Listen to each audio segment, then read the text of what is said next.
ایک be be کا خیمہ تھا، جھونپڑی تھی، جیسے آج ہاسپٹل بنے ہوئے ہیں وہاں بچے پیدا ہوتے ہیں۔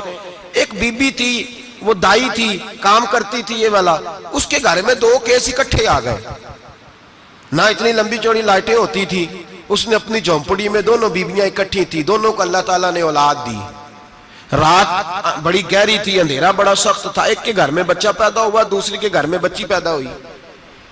اب جب صبح کا اجالا نکلا تو جھگڑا شروع ہو گیا، دونوں بیویاں مطالبہ کرتی ہیں بیٹا میرا ہے، بیٹا میرا ہے۔ اب وہ دائی بھی نہیں بتا سکتی، اندھیرا بڑا سخت تھا، بوڑھی عورت تھی، سمجھ نہیں آتی کیا کروں۔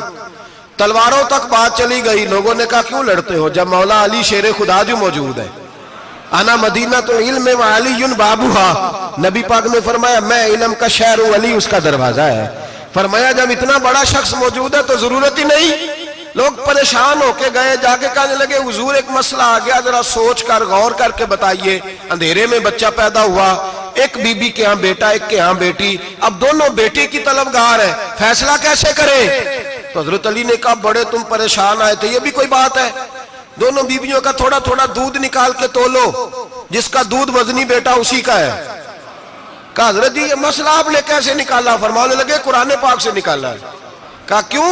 فرمانے لگے اللہ قرآن میں کہتا ہے میں نے بیٹے کے 2 حصے رکھے ہوئے ہیں اور بیٹی کا 1 حصہ رکھا ہوا ہے، تو جب اللہ کسی کے گھر میں بیٹا دیتا ہے تو دودھ بھی وزنی ہوتا ہے، اس لیے کہ ڈبل وزن کا ہوتا ہے۔ انہوں نے دودھ نکال کے تولا، مقدار 1 جتنی، مقدار 1 جتنی، اس کا ½ کلو دودھ، اس کا 1 کلو، وزن کیا تو پورا ہو گیا۔ پیمانے رکھے گئے تو وہ ناپنے میں اور تھا، تولنے میں اس کا دودھ وزنی نکلا۔ جب دودھ وزنی نکلا تو جناب سیدنا علی المرتضیٰ فرمانے لگے جس کا دودھ وزنی بیٹا اسی کا ہے، اللہ ڈبل وزن کا دودھ عطا کرتا۔ اب مسئلہ کہاں سے نکلا بولیے؟